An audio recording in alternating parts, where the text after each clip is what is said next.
Welcome to the New Intellectual Book Study. I'm Cody Leibold. We are looking at John Galt's speech in Ayn Rand's novel Atlas Shrugged. This is the second of 5 video discussions. We're finding this material in her book For the New Intellectual, pages 131 through 148, or you can find it in her book Atlas Shrugged as well. But we are using the page numbers in For the New Intellectual. We are just going to read the last bit in part 1, the morality of life. You'll remember last week, John Galt shared his idea of what the virtues are. And now we're going to get into the section where we hear John Galt explain the morality of life and how that has implications for dealing with other people. Several pages on the idea of justice and what your obligations are, if any, to other people. This is a positive portrayal of what he believes, what is his vision for society.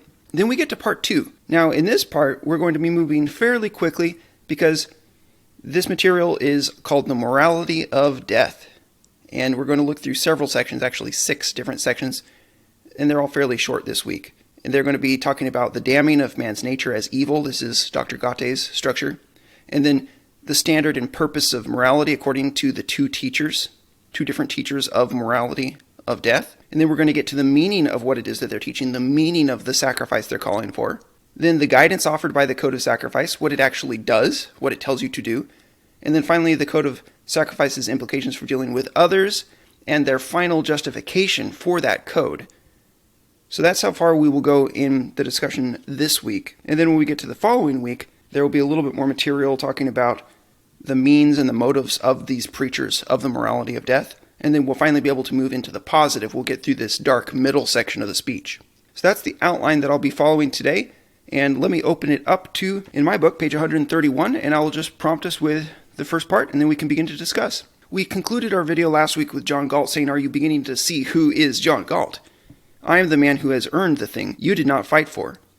The thing you have renounced, betrayed, and corrupted. And what is that thing? Well, it's his pride.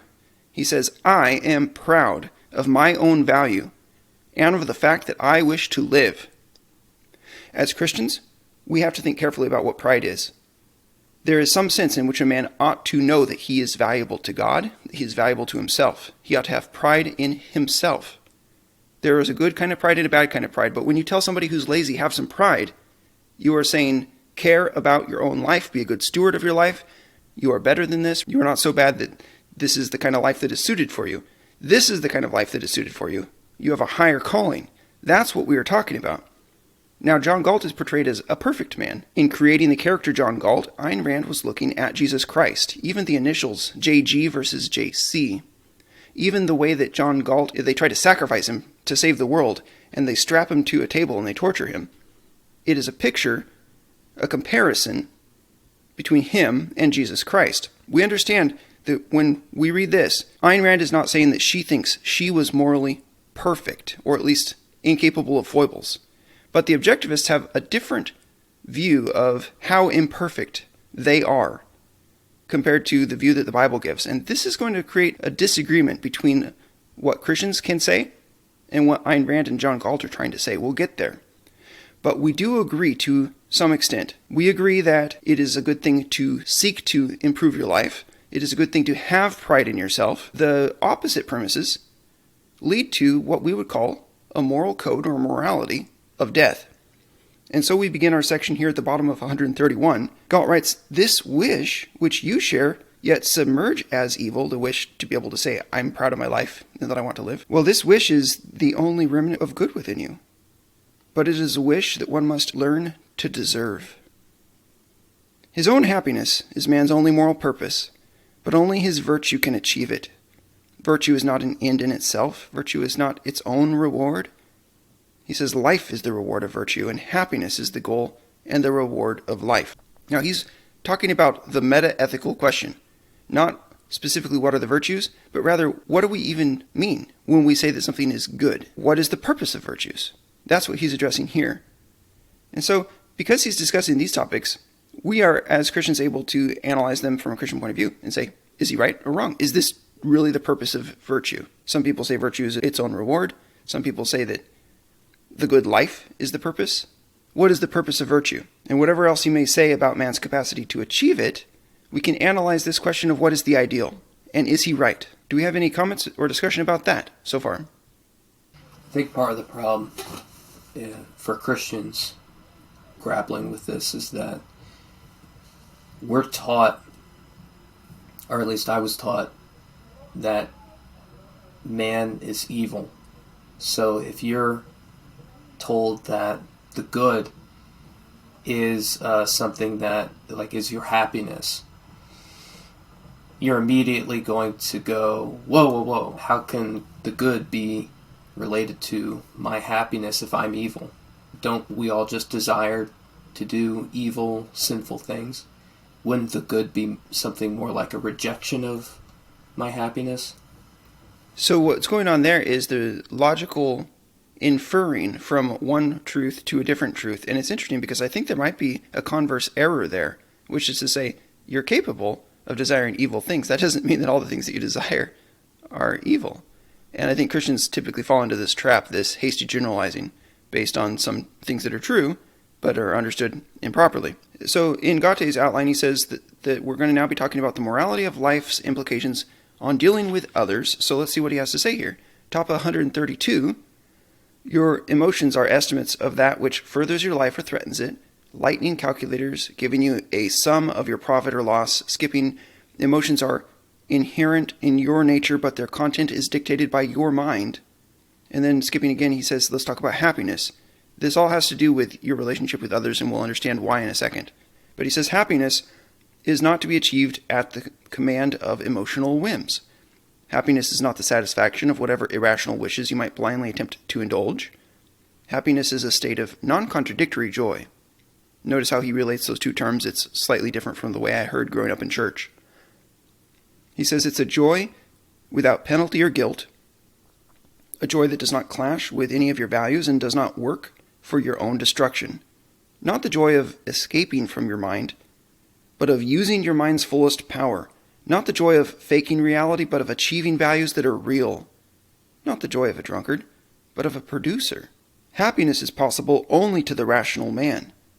The man who desires nothing but rational goals, seeks nothing but rational values, and finds his joy in nothing but rational actions. So she wants us to understand, and Galt wants us to understand, the connection between happiness and rationality.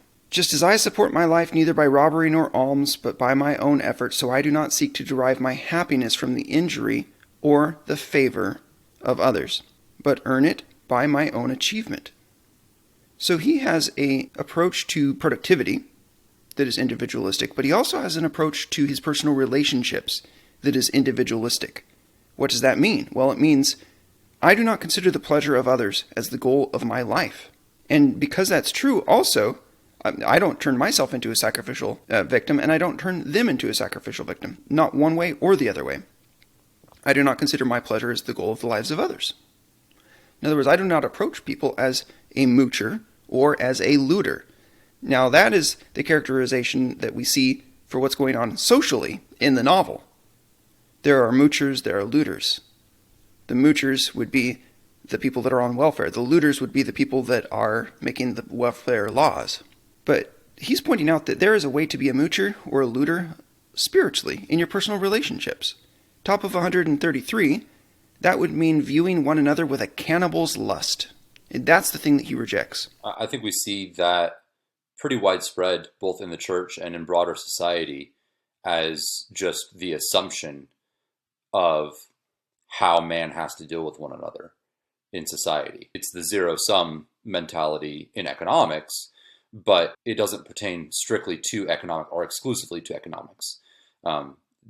There's an idea, even apart from economics, that the degree to which you're happy, at least we suspect, is the degree to which others are not happy, that you've stolen your happiness somehow from other people. Man can only succeed or be happy at the expense of other men, which is a cannibal's mentality. I think this is one of the parts of this book. I read this in late 2019, and this is when I first kind of connected with you guys.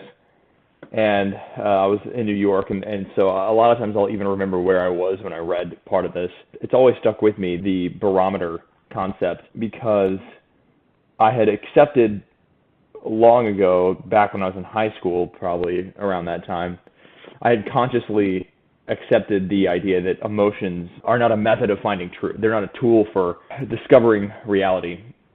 But at the same time, they do tell you something, and they are revealing in some kind of way, and in a very deep way. And so for them to be this barometer of your success or failure in achieving your values, that perfectly captures my observations. It is a source of information, but not about the outside world. It's a source of information about your inside world. A lightning calculator is giving you a sum of your profit or loss. That's an idea that's always really stuck with me because it provides a good route for introspection. When you feel yourself, you notice yourself having a certain reaction to something, I often think, like I had this thought earlier this week, sort of thought that I kind of got everything, in a place that I wanted it for that day, and I was like, I have this weird feeling. Is there something that I didn't do? Is there something that I knew I should have done, knew I should have said that I didn't say? If you're honest with yourself, it can be a good place to start self-evaluation. That concept is something that's really stuck with me ever since I read this book a few years ago. It's been incredibly helpful to me as well. There is a video we did at FTNCI about how to use your emotions so that they help you and make your life better. And it's about emotional health and the dangers if you do not have emotional health. Seeing it from that point of view, seeing that your emotions are lightning fast calculators of your gain or loss, will help you become a more integrated person. It'll help you when you're in the moment feel happy when you're having a discussion with somebody and not feel embarrassed about that fact. It restores to you what it's like to be a child, where you're not self-conscious about your emotional state. Or even negative emotions. As long as you understand what they are, it's okay to feel them and even channel them. And this is something that objectivism is uniquely suited to help us do. Yes, Greg, go ahead. So, I don't have a lot to say on this, but this is kind of my first time hearing that people would have this mindset that emotional happiness would be a zero-sum game in the world. That, like, if one person's happy, it means, another person's sad. Because I think of, like, when you're a little kid, you go outside and play with all your friends, and you're all happy. And, like, there's no reason why the fact that you're all playing outside would mean that somebody else in the world is somehow unhappy as a result. Well, let's go to the top of 133. So, this is John Galt's vision of how people should relate to one another. He says, the symbol of all relationships among such men, the good men, the moral symbol of respect for human beings is the traitor. What? The traitor? Traitors are just scroungers who do what they can to manipulate other people, and they buy low and sell high. They're manipulators. Traitors aren't heroes. What in the world? Okay, let's think about it. Now, he's pointing out that they're not just traitors economically. They're traitors in terms of the spirit, which is odd because, we have this aversion, of course, in our society to prostitution or anything that resembles prostitution. What we're concerned about is somebody going to be receiving money and giving their love in any form at all? We consider that that's not right. But what he is saying is we should trade material value for material value. If you are a laborer, you give your time in your productivity and you get money for it. And we should trade spiritual value for spiritual value. So apples to apples and oranges to oranges. He's not suggesting anything else other than that. And the issue here is that when you are a friend to somebody, or when you are a parent, or when you are a spouse, there ought to be an exchange of values spiritually. Those spiritual values are the pleasure of being with each other. And we should not feel self-conscious about the fact that we love the other person. This should not make you feel cringy. This should not make you feel like there's something wrong with me because I'm getting something out of this relationship. In fact, if I cannot say I'm getting something out of the relationship, I'm actually wasting the other person's time and I'm defrauding them. We ought to be able to say in all of our significant relationships, I'm in this because it's a value, because I love you. And I love means I value. And we're going to get to that. This is what Galt says. Just as he does not give his work except in trade for material values, so he does not give the value of his spirit, his love, his friendship, his esteem, except in payment and in trade for human virtues, in payment for his own selfish pleasure, which he receives from men he can respect. Can we apply Ayn Rand's picture of trade of spiritual values in a situation of what the Christians say is true, which is that none of us is morally perfect, is what would John Galt do? You have to ask yourself, Dagny Taggart, did she make some foolish decisions that ended up costing John Galt, risking his life, torturing him? He still loved her, and he was willing to give his life for her. Is there a rationale behind his commitment to Dagny Taggart?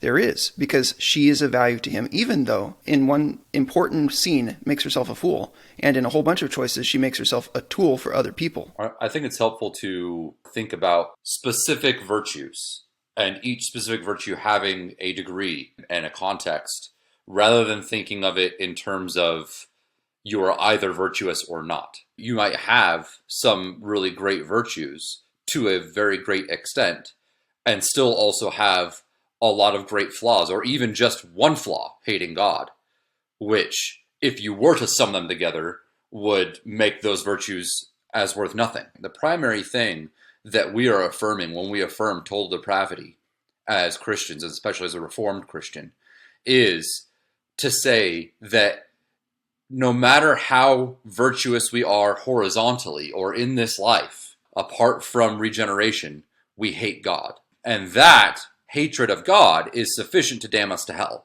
That's the entire purpose of the doctrine of total depravity, is just to affirm we hate God and our hatred of God is sufficient to damn us to hell.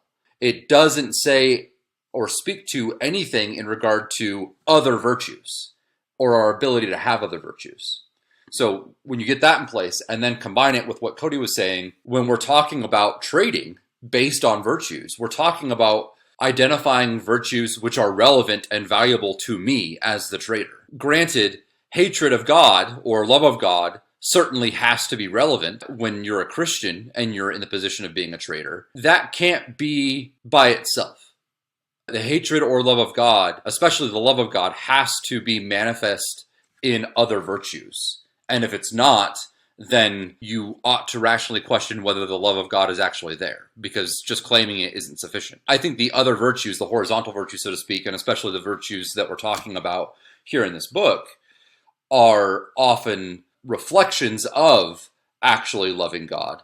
But you don't have to actually love God in order to practice them. You could just love reality. You could just be an otherwise honest human being who, in the grand scheme of things, God and we would judge as ultimately dishonest because you still hate God. Does that help? I agree with everything you're saying there, and God has a rational self-interest, a rational purpose in saving people, because when he's saving them, he is also transforming them, turning them into something of lasting glory the Bible speaks about. So it's for the sake of what he is accomplishing for himself that he's doing this, and sometimes that means changing somebody because you love them. And there will be situations in a personal relationship, either friendship or marriage or with your children, where you will change them because you love them. And you love them even when they're a newborn baby because of what they're going to be someday. So that's part of the picture. Now I want to go to a passage in Romans 13, and I wanted to bring this to your attention. Verse 8, owe no one anything except to love one another. For the one who loves another has fulfilled the law. And he goes on and he explains those commandments. They're summed up as love your neighbor as yourself. Love does no wrong to a neighbor. Therefore, love is the fulfilling of the law. Now, something to realize is that the commandments are positioned in terms of rights. What are your rights? If you are a parent, you have a right not to be treated abusively by your child who you are feeding and caring for and teaching. If you are married, you have a right not to have your spouse stolen. You have a right not to be murdered. If you own something, you have a right not to have it stolen from you. Those commandments are negative ideas. They say this is what you have a right to, what nobody else is entitled to come and do to you. Now think about this. Compare what I just said to what it said in Romans 13, where it says that love does no wrong to a neighbor, therefore love is the fulfilling of the law. That's odd. If you do no wrong to your neighbor, you are fulfilling the law because you are loving your neighbor. That's the complete picture there. And it is saying, owe no one anything except to love each other. Now, when somebody messages me on Facebook and says, we need to debate this right now because I think that I'm right about this and you're wrong about this, and I don't know who they are, I say, I don't owe you anything. And until you get that straight, you're not going to get much more attention from me even. I say, I have already fulfilled my obligation to you. I have done you no wrong. I am listening to you. I'm not abusing you. We're square. Compare this ethos to what we hear in John Galt. Do you ask what moral obligation I owe to my fellow men? None, except the obligation I owe to myself, to material objects, and to all of existence, rationality. I think that there is generally a consistency between what he just said and what I just read from Romans 13.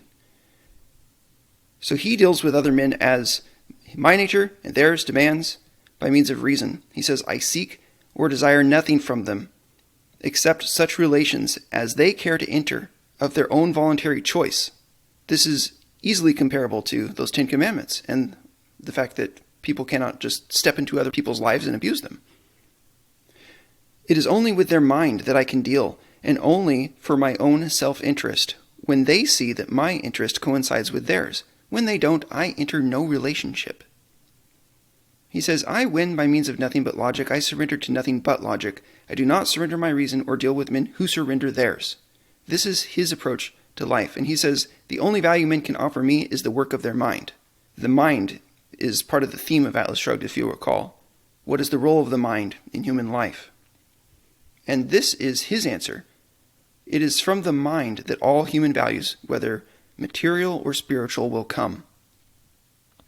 Now let's go to the next page. At the bottom of there, he says, so long as men desire to live together, no man may initiate, do you hear me? No man may start the use of physical force against others. And so we have bridged the topics from what is happiness for me? What are emotions for me?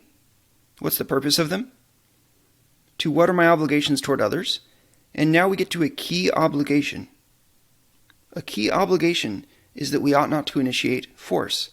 And so we've just gone from his epistemology and his ideas about that to his ethics, to his view of human relationships and social society type things. But now we're getting even to the realm of political theory. All within a single theme, which is to uphold the role of the mind. He says, to interpose the threat of physical destruction between a man and his perception of reality is to negate and paralyze his means of survival. To force him to act against his own judgment is like forcing him to act against his own sight. Whoever, to whatever purpose or extent, initiates the use of force is a killer acting on the premise of death in a manner wider than murder, the premise of destroying man's capacity to live.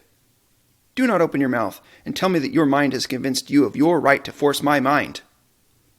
Now, if you have been on Twitter lately, if you've listened to the National Conservatives, you know what I'm talking about here. Or if you've listened to the Christian nationalists who want to make blasphemy laws, heresy laws, Sabbath laws, all these things. And they say, oh no, we're not forcing your mind because we're not compelling you to believe, only to say that you believe, and not say otherwise. Force and mind are opposites.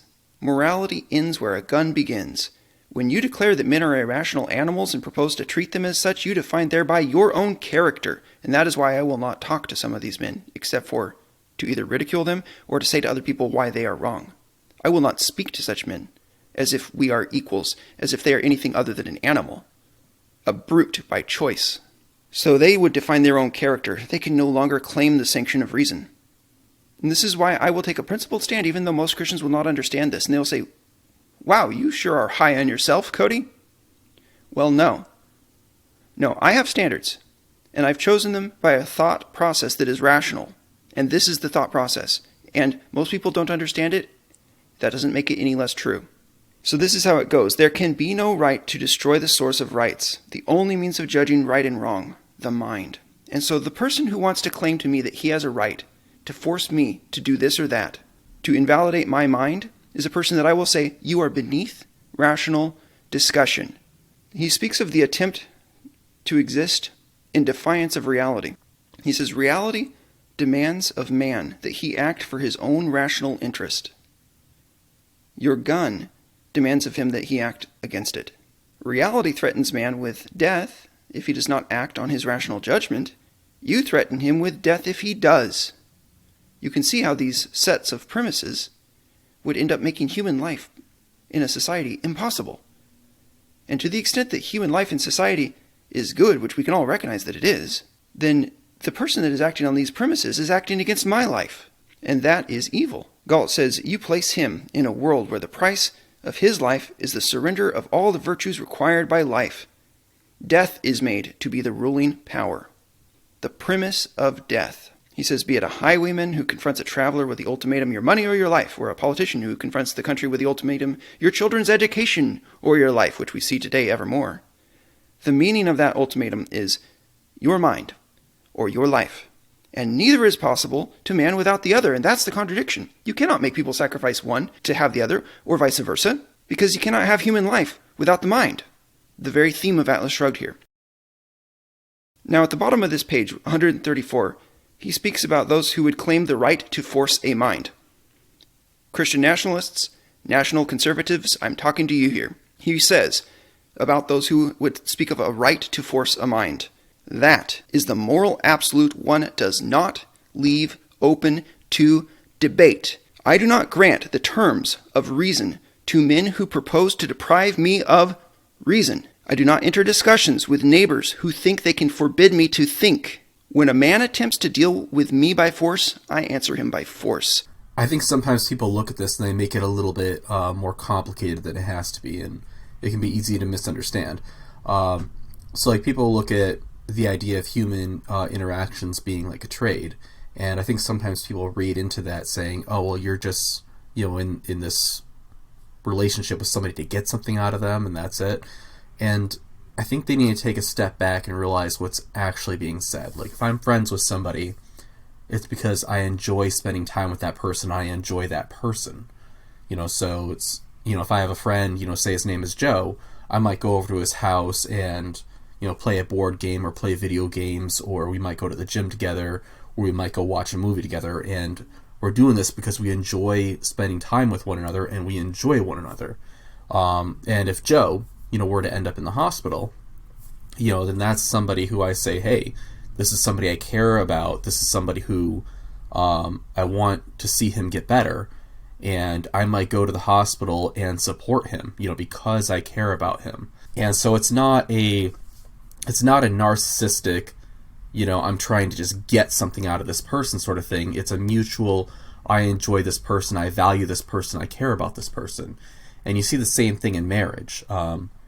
Hopefully you don't marry somebody out of charity. Hopefully if you're marrying somebody, it's because you love that person and because they love you and because you can see yourself building a future together. And so I just wanted to put that out there and point out, that people shouldn't get lost too much in the weeds of saying, this is trading, because, it's to a mutual benefit. It's to a mutual gain for both people. And that's what's really being said, rather than, this being a sacrifice and being all about charity. And, of course, you see that in the modern day church, where they talk about marriage as if it's all about self-sacrifice for the man, as if it's all about laying down your life for your wife. But when we look at the Bible, we look in the book of Genesis, like, we see that the woman was created as a helpmate for the man. She wasn't created to be a ball and chain. She wasn't created to be an obligation. In marriage, there's going to be a lot of investment. There's going to be a lot of work. But at the end of the day, it's not a zero-sum game. It's not a loss. It's supposed to be a gain for both people involved. About the initiation of force, this is something that it took me a while when I was reading Atlas Shrugged and Opar. He's going from, man is permitted and encouraged and meant to pursue what is good for himself. It's clear that a rationally self-interested person could never accept or sanction someone who's threatening his life in any way, any of his individual rights. How do you get to a universal idea of it's always good, it's always in my self-interest to not initiate force against others? Because I could think of some, at least apparent counterexamples. That is a well-stated question, and that is something that bothered me so much that I actually emailed Leonard Peikoff 10 years ago, and his assistant emailed me back and told me where I could find the answer in OPAR, so I read it again. And I was like, I think you could have been a little bit more clear here, because the question is really, why should you not enslave somebody else? Why would enslaving somebody else hurt your life? And the answer cannot be because it's immoral to do so. Because the question that we're asking is, why is it immoral to do so? What is the actual meaning of the action in terms of how it affects your life, which is what we mean when we talk about morality, because we believe that morality is practical, practicality is moral. And I think that the answer is you realize that the needs of your life always come back to the role of the mind. Suppose I were a king living in medieval Europe, and I had everybody as my slave, and they all had to do what I say, but I'm lacking a dentist. That's the kind of life that you get when you make other people your slave, in principle. Now, we could extrapolate to 1,000 examples, but nobody's going to the moon if they are all living in a slave state. The mind is the source of the values for human life. Slavery destroys minds. It pits everybody else to try to destroy you back. Do you want to reduce all the other people around you to servitude so that their minds are incapable of doing very much except for to serve you, and also so that they are incentivized to want to kill you? Or do you prefer those people to be able to act on their own judgment, create value, and make your life better by inventing things like iPhones and Teslas?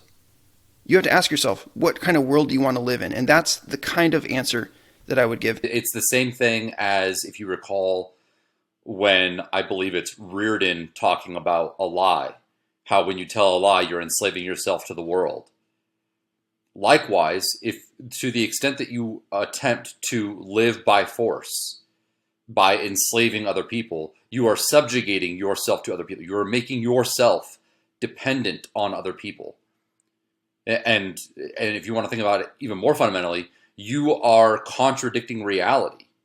Reality just is such that you must live according to your own mind, and others must live according to their own minds. So to the extent that you are living in contradiction to reality, and especially a reality that fundamental to human existence, the only option is going to be destruction eventually. Outstanding. Further discussion. Go ahead, Greg. All right, so I'm going to go in a slightly different stream from how everybody else went with this.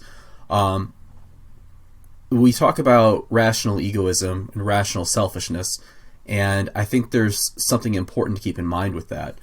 I might have potentially a situation where I need a new heart, like a new physical heart that, pumps blood. And maybe I'm in a situation where the only way to get that is to steal a heart from somebody else. And that would be a very tragic situation. But I think the reason not to steal that heart from somebody else is that other person is also a self. They are also an ego. And so saying this is another person and this other person has value, and recognizing that other person has value and that they have rights, I think that is the reason why I would say, even though the only way for me to get a heart and, not to die would be in that ad hoc situation to take it from somebody else, it would still be wrong to do so because you are violating, the rights of an individual. And of course, as Christians, we'd say, this is an individual created in the image of God. This is somebody who is sacred, and to destroy their life, for the sake of preserving my own, and to violate their rights in the process would be wrong to do because they have value. I agree with that. If you steal somebody else's heart by force, you would be living as a cannibal, or you'd be living as a brute, as a beast. And you have to ask yourself, what is your vision for yourself? Now, somebody may say, well, my vision is just that I want to be the Nietzschean Übermensch, the man that is the predator, and everyone else is my prey. If so, you've separated yourself from society. You've separated yourself from the capacity to be part of a society. And the ancient Greeks would have looked at that and they would have said, that's a subhuman form of life. And I think anybody that's philosophically minded would say the same. You'd be sacrificing your ability to live the full human life if you did that. Or if you try to say to yourself, no, I do want to be part of a society, then you involve yourself in an impossible contradiction. Because what you're implying is, first of all, I understand that in order for me to live in a society, I have to keep people from doing such a thing to me, but then I'm going to act on this false pretense that says that I'm allowed to do it to them. You have to be morally consistent. If you believe that society and human flourishing requires X standards, you apply them to yourself and other people. And that's one of the distinctions that Rand makes between understanding the purpose of morality, which is to live and to achieve happiness, versus the standard of morality, which is not my own life, but actually the life of man as such. That's how she approaches that issue. And I think that there's some insights in there when you realize to determine what the standard is for right and wrong, you ask yourself, what does man's life as such require? Okay, let's go in the reading. We have a lot more material, so we'll go a little quicker for the rest of this. We're in the bottom of 135. We get this brilliant section that says, "You seek escape from pain, we seek the achievement of happiness. You exist for the sake of avoiding punishment. We exist for the sake of earning rewards. Threats will not make us function. Fear is not our incentive. It is not death that we wish to avoid, but life that we wish to live." And so we have a morality of life on John Galt's scheme here. That concludes the part 1 out of the 3 parts of this whole speech. We're ready to look at the morality of death in more detail. This will be the entire middle section of the speech, and the subsection, according to Galt, is damning of men's nature as evil. We are going to get to the original sin discussion. So Galt says you have lost the concept of the difference between life and death. He says yours is the morality of death. Take a look at what you dared to call a moral code. Damnation is the start of your morality. I want, before I go any further, to mention that I'm going to be disagreeing with some of these things. Galt says destruction is its purpose, means, and end for your morality. Your code begins by damning man as evil, then demands that he practice a good which it defines as impossible for him to practice. I actually think that the code that Christianity offers does not start by damning man as evil. I don't think that that's how it starts. That's not the whole story. True Christianity. A lot of Christians would say that it does start that way. Yes. Which is the sad and confusing part here. So we have reality, and we have what John Galt is saying about reality, and then we have proper Christian teaching aligns with reality. Then we have improper Christian teaching, which fails to align with reality, and then we have what Galt is saying about the improper Christian teaching, and here we are trying to untangle it and say, here's where Galt's right, here's what the Bible means, and here's what reality actually is. And those things will all line up, if that's not too much to do at like 6:30 in the morning. So here we go. He says, your code begins by damning man as evil, then demands that he practice a good which it defines as impossible for him to practice. He's right there on that second point. It demands, as his first proof of virtue, that he accept his own depravity without proof. Now, if he's talking about the Van Tillians, he's right. He's absolutely right about them. It demands that he start not with a standard of value, but with a standard of evil, which is himself, by means of which he is then to define the good. The good is that which he is not. Fair enough. I mean, these are some of the messages that we hear in churches today.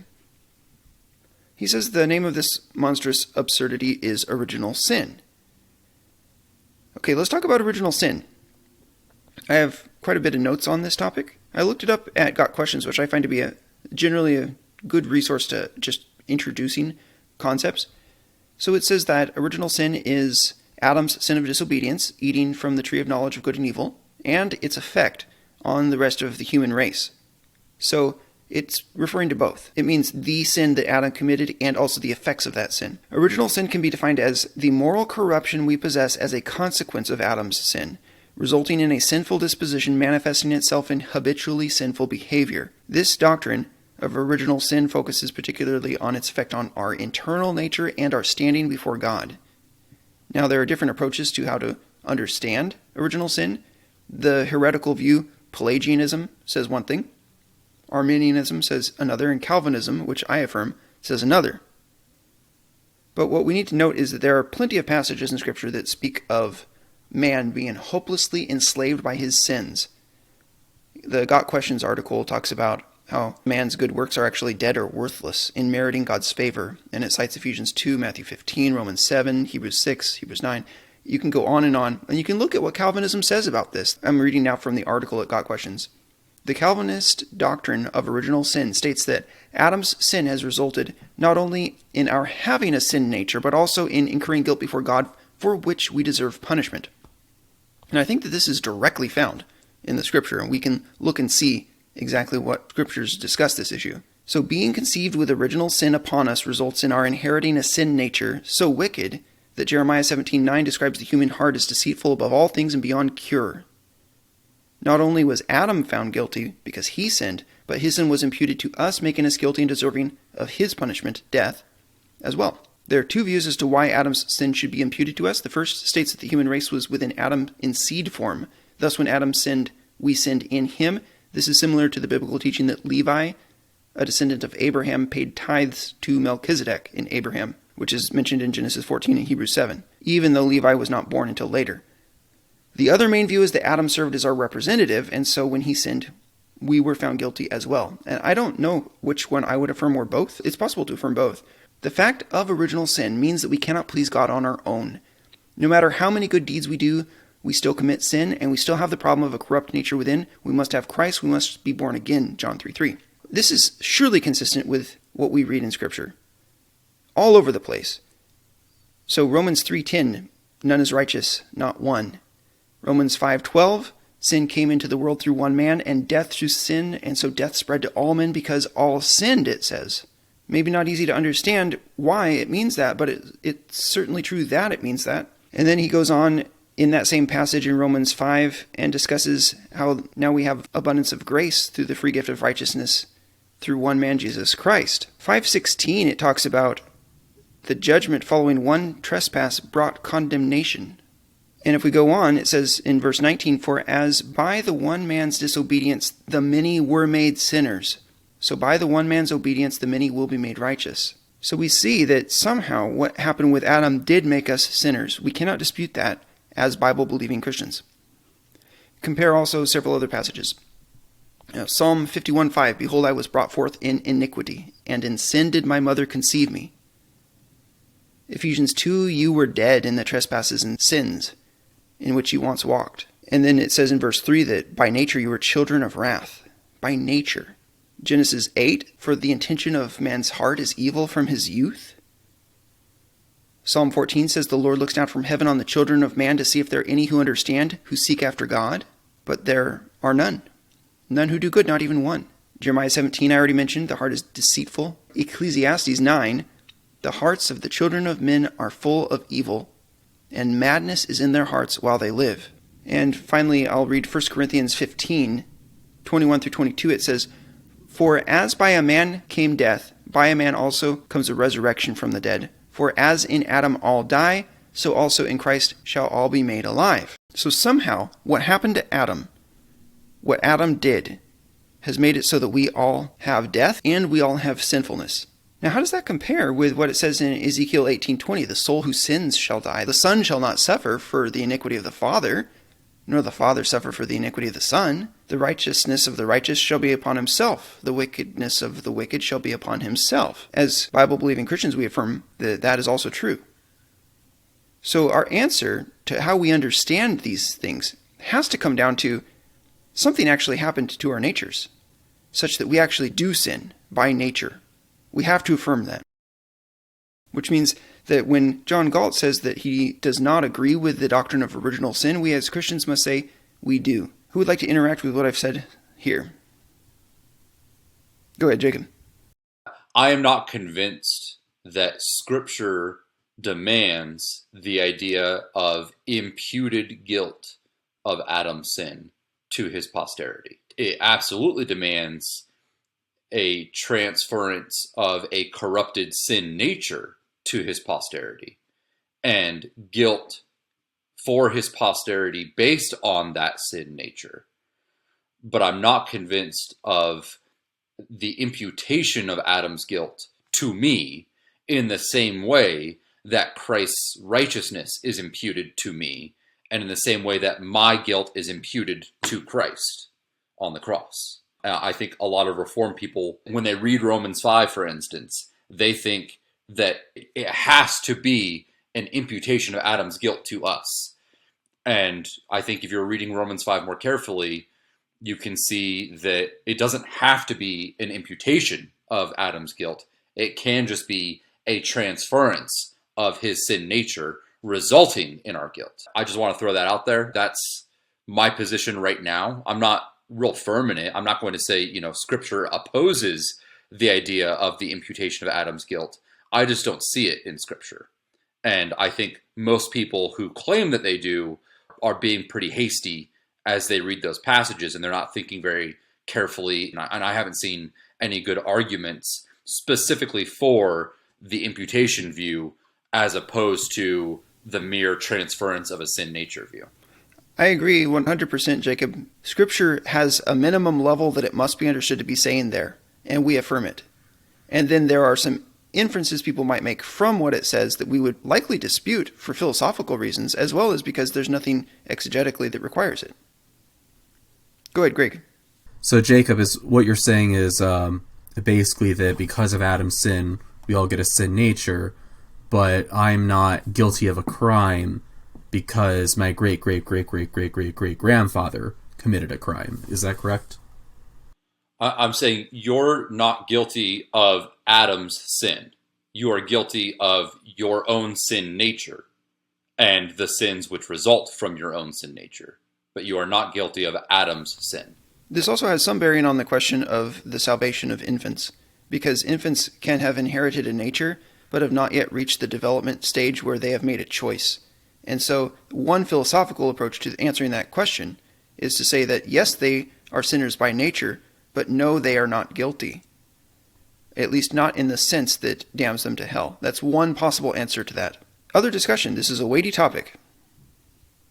There's almost a step in between his act and our guilt, such that we are sort of counted in what he did. There's a general contrast where, are we part of Adam's family, broadly speaking, or are we part of Christ's family, broadly speaking? An important thing that Galt is criticizing is the lack of justice.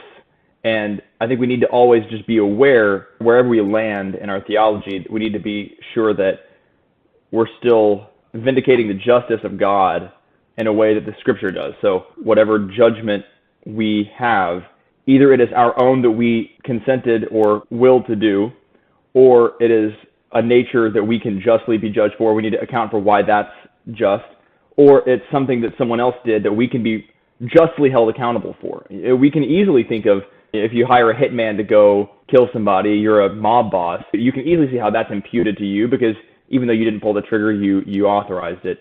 And so whatever we do, I think we need to be aware of the problems that smart and thoughtful people like Ayn Rand via John Galt are going to say, hey, you say that you uphold justice. On one level, we need to say, yeah, God said it, it's true, but I don't think it's enough for us to stop there and say, it's just because God says it's just, and I don't need to understand why it's just.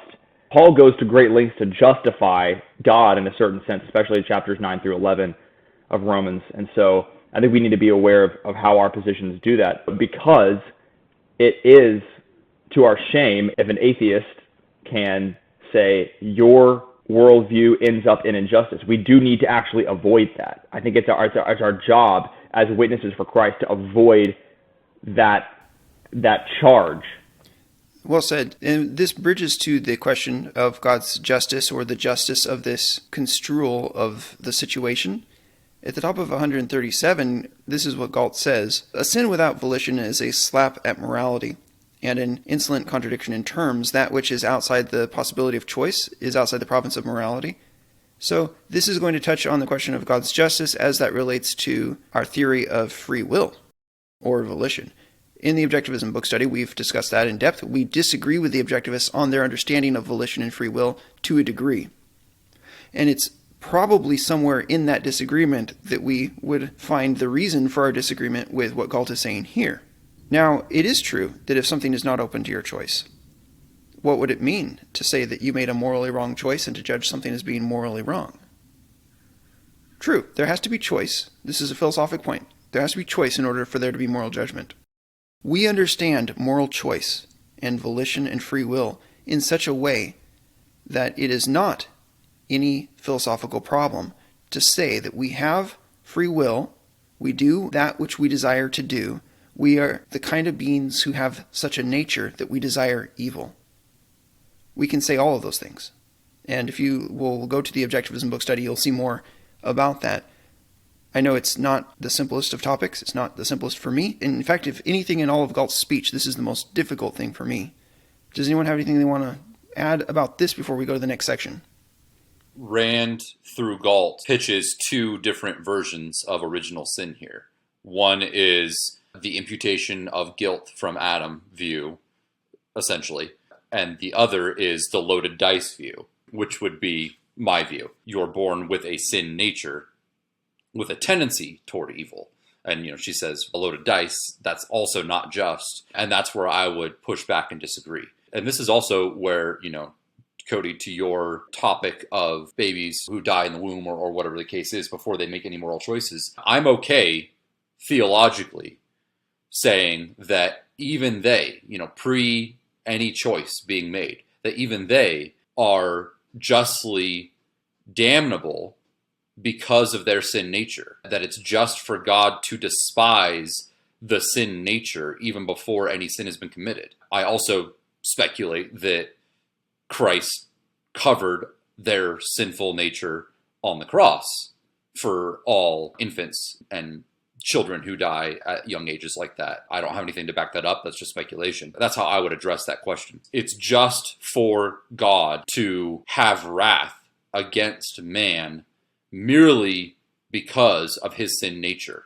merely because he has a nature that despises God and that will inevitably result in nothing but sin against God and rebellion against God. The important point of disagreement here is going to be on the topic of libertarian free will. And that's what Cody was mentioning about our disagreements with objectivists on volition. If you don't understand the problems with libertarian free will, then you are going to think that the view that I've just submitted is unjust and a violation of legitimate volition or legitimate free will. Well said. Now, in Galt's words, he says, to hold man's nature as his sin is a mockery of nature. Jacob, do you dispute that? And also, he says, to punish him for a crime he has committed before he was born is a mockery of justice. To hold him guilty in a manner where no innocence exists is a mockery of reason. Do you just reject all three of those sentences? The first one, I don't think so. Will you say the first one again? To hold man's nature as his sin is a mockery of nature. I disagree with the framing of that one because I don't think that man's fundamental nature is sin or sinful. We believe, man qua man is fundamentally good. If we're talking about an individual man and saying that he was born, after the fall, so anyone other than Adam, born with a sin nature, we don't mean that he's got a completely different nature than man in terms of his essence. We mean that he's got fallen desires. He's got desires that are evil. If that's what she means by nature is just pertaining to the evil desires, then yes, I accept it, and then I disagree with the premise. There are some philosophical threads that we could follow there. For instance, let's say somebody did develop an evil nature at some point. I think Jonathan Edwards raises this point in his work. He says, well, if it's possible that you could develop a nature that is evil, then what must we say about the thing before it developed that nature? It had the capacity to develop that nature, and wait, does that mean that it was of such a capacity? Does that mean that it was already something that had an evil nature? We could discuss that in more detail, but I think that in any case, the objectivists that want to look at this and simply say, we reject the perspective of the Christians on this, the objectivists have a lot of difficulties as well. Because what are they going to say about whether or not they could morally judge somebody who's, say, 40 years old and has been living a life of crime, and now is at the point where they have a nature that is just bent on evil, and we can all say that that's true? Are we going to say that we cannot judge that person? Well, at what point do we judge them, and why? This is not a question that the objectivists have an easy answer to. Nobody does. We need to be able to recognize this is a difficult philosophical question. Yeah, go ahead, Greg.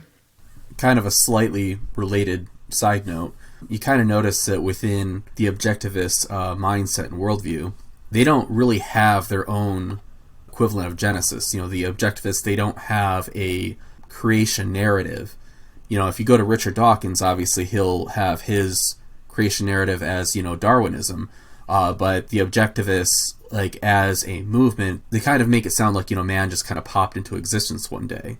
I think within their worldview, they can say, well, I disagree with, the Christians' view on the origin of man, and I disagree with the Christians' view of Genesis, but they don't really have anything that really properly explains how the world came to be and how the world ended up in the state that it's in the first place. They can fire pot shots at Christianity and at our philosophy, but they really have a lot of explaining to do compared to the Christian. Thank you for that. Now, in this next paragraph, this is what Galt says. What is the nature of the guilt that your teachers call his original sin? And here he just butchers the Christian narrative. He says, "What are the evils man acquired when he fell from a state they consider perfection? Their myth declares that he ate the fruit of the tree of knowledge. He acquired a mind and became a rational being." What? That's not what the story says. All right.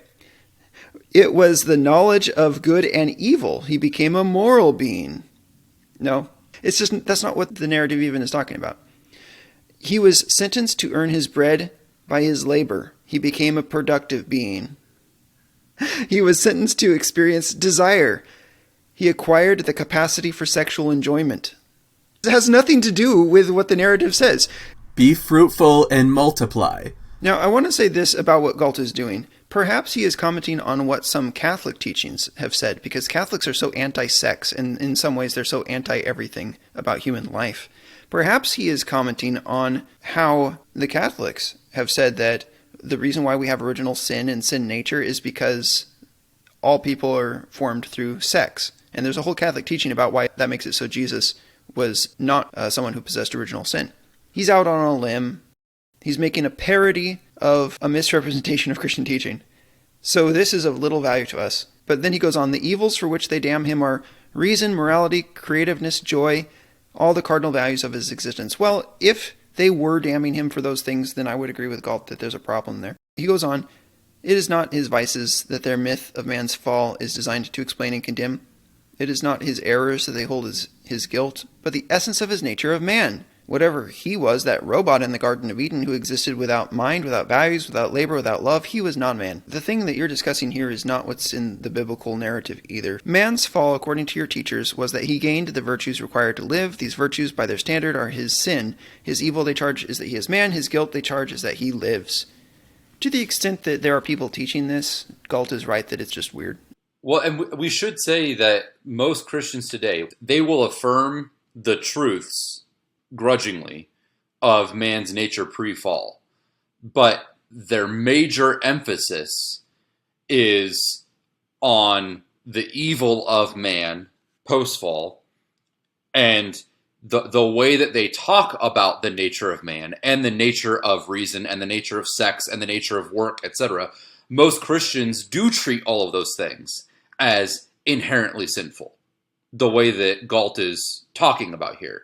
So, to a certain extent, we can't fault Rand for addressing this, like you said. And it's not just Catholics, unfortunately. Catholics have a lot more of a technical mythology, so to speak, around the actual ways that it all happened. But functionally speaking, in terms of morality and anthropology, most Christians treat these topics in the same way that Galt is describing here. So let's look now at top of 138. Galt speaks of a man's body being an evil, alien object, and we do think that that is what some Christians are saying and teaching.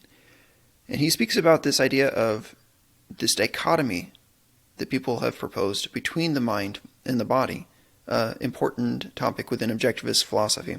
He says they have cut man in two, setting one half against the other. He says they've taught him that his body and his consciousness are two enemies engaged in deadly conflict, two antagonists of opposite natures. In previous videos, we've discussed this to some extent.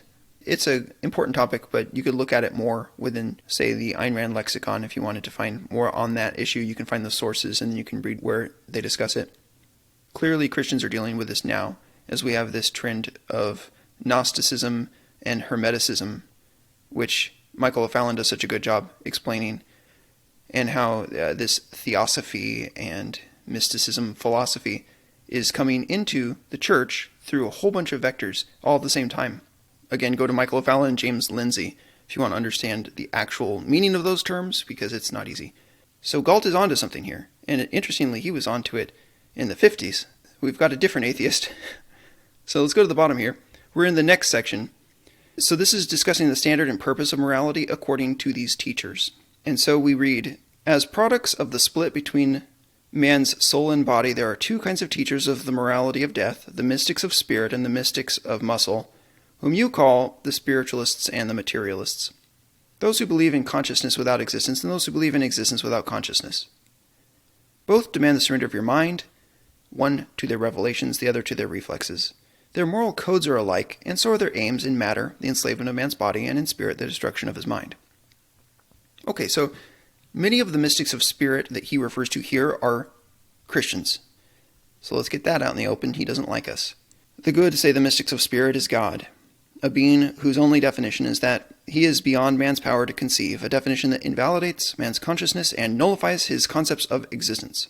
According to the presuppositionalists and other theologians throughout history, that is what God is, but I don't agree with that conception, at least not in totality. The good, says the mystics of muscle, is society, a thing which they define as an organism that possesses no physical form, a superbeing embodied in no one in particular and everyone in general except yourself. That's Hegelianism, collectivism. So you have to choose. Should we kill our mind for the sake of the will of God, or should we kill our mind for the sake of the will of society? I agree with the objectivists that these are not good alternatives. I disagree with them that Christianity requires us to kill our mind. Middle of the page here, the purpose of man's life, say both, is to become an abject zombie who serves a purpose he does not know for reasons he is not to question. His reward, say the mystics of spirit, will be given to him beyond the grave. His reward, say the mystics of muscle, will be given on earth to his great-grandchildren. But what do these two views have in common? Selfishness, say both, is man's evil, and sacrifice is the moral ideal. So we get to the next subsection, and this is what Dr. Galt says, this is the meaning of the sacrifice. And he says, the word that has destroyed you is sacrifice. Sacrifice does not mean the rejection of the worthless, but of the precious. And we've had discussions amongst ourselves lately about what sacrifice actually means. In common usage today, it means trading, perhaps trading up. In baseball, there's a play called a sacrifice, where you make a run, but you get an out. That's one meaning of it, but the etymological history goes back to the idea of sacrificing something for your God, which means killing an animal and burning it as a present to your God. The specific reason why people might do that is because they think it's a trade, that they would lose the lamb, and then they would gain something else. They would gain favor with their God. So there's always been this understanding of there's some kind of trade involved. But the question is, what does the word sacrifice refer to? Does it refer to just the part where it's the loss, or does it refer to the complete picture? In Rand's usage, she insists that it ought to refer only to the part that's the loss.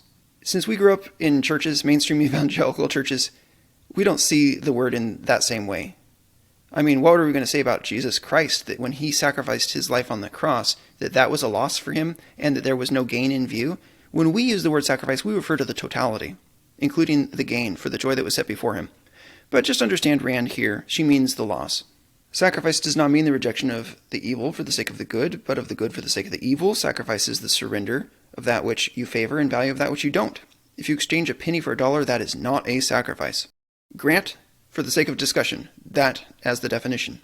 I think it would be helpful to kind of explain why it's good that Rand is insisting to use sacrifice in that way. I think it's because she wants clarity of terminology. We already have a term for trading, which is trading or trade. If we use sacrifice to mean the same thing as trade, then you've got ambiguity, because you can also mean sacrifice to mean trading down, where you're sacrificing a higher value for a lower value. Those are two distinct concepts. There's giving up a lower value for a higher value.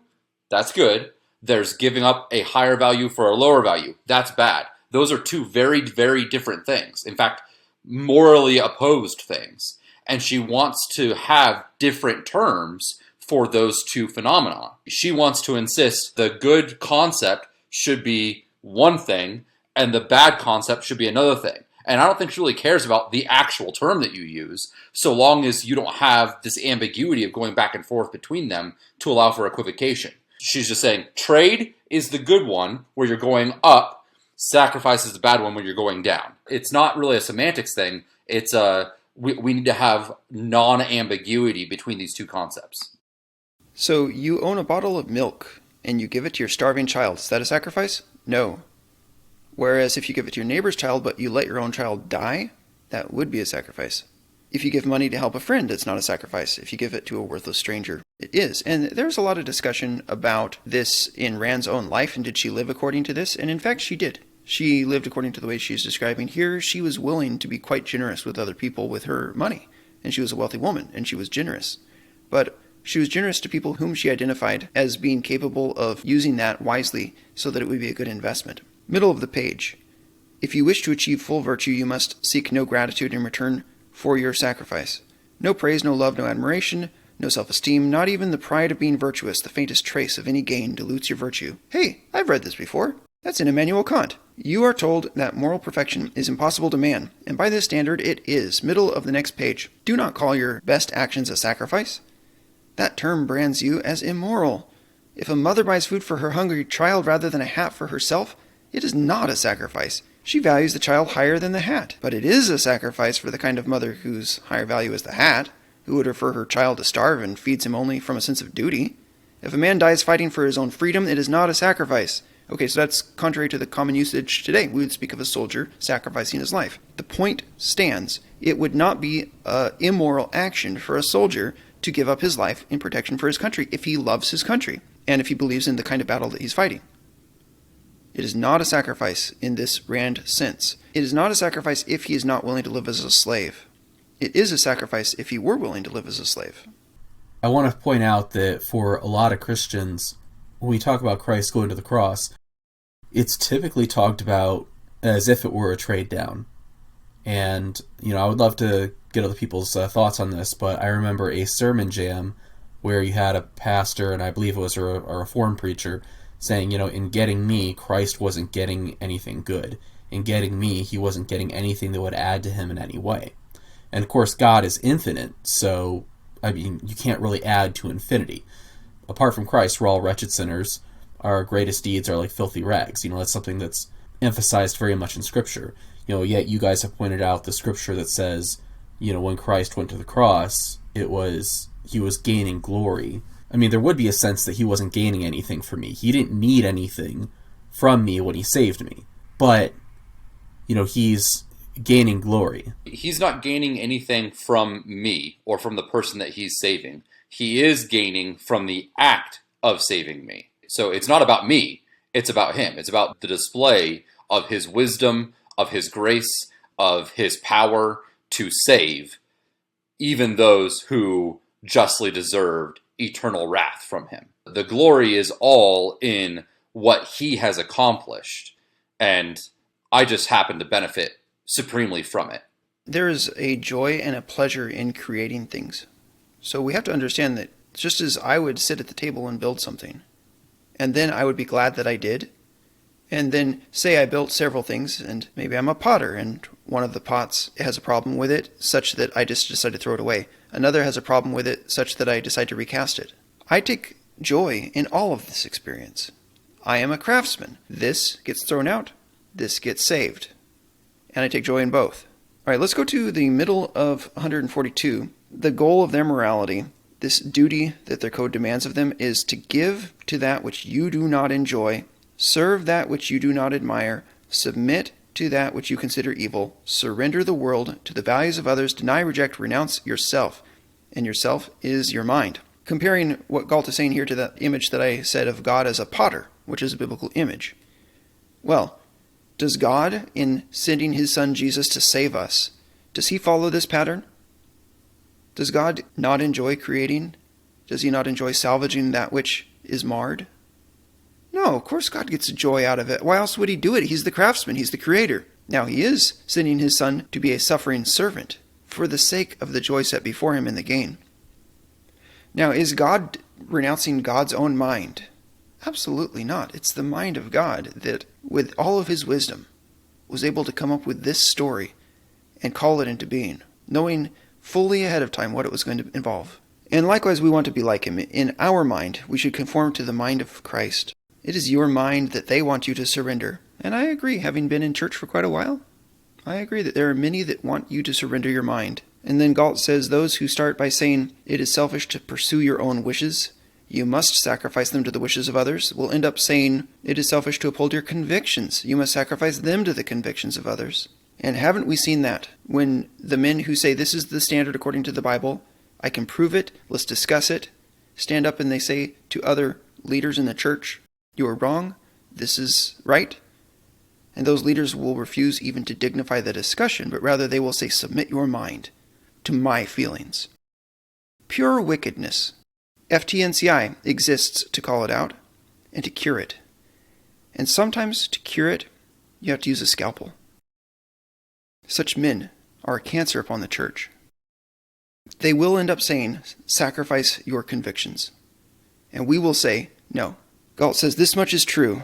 The most selfish of all things is the independent mind that recognizes no higher authority than its own and no higher value than its judgment of truth. In the context in which he speaks, this is correct. I do recognize God as my highest authority. But when it comes to the question of deciding what is the authority, what is my means? And that is my mind. And so that is going to be, if you want to use the word authority, that is going to be what comes first for me, is my means. I must be honest. I must judge. And then I will bow myself under God's authority when I judge that he is the authority. That is what the presuppositionalists will not countenance. They will not have you judge that God is the authority. They do not want your mind to judge that.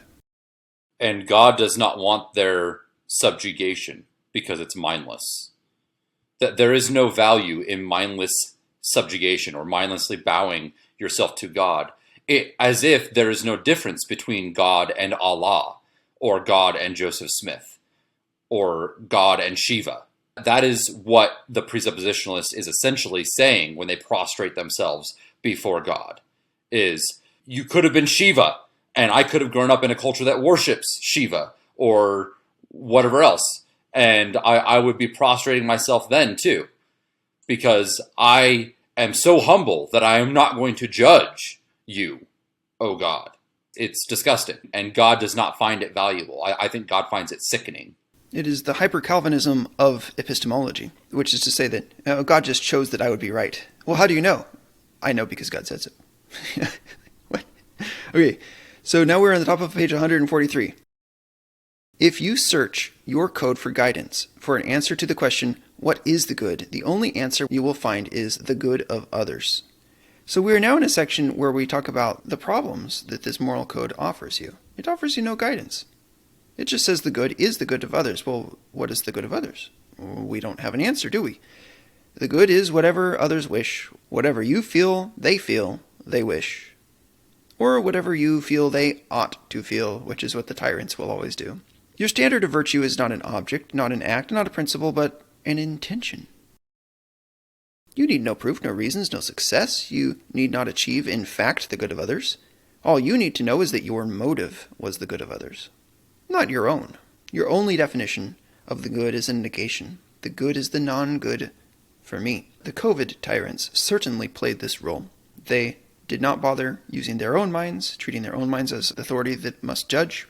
They conformed to the collective. Now that the collective has rejected the narrative, they are saying, oh, we were wrong, but we did it for the right intentions. Anyway, we had the right to impose it on you, because the standard here shouldn't be like what's true, or shouldn't be individual rights and leaving each other alone. The standard here should be, did the collective feel that it needed to do it?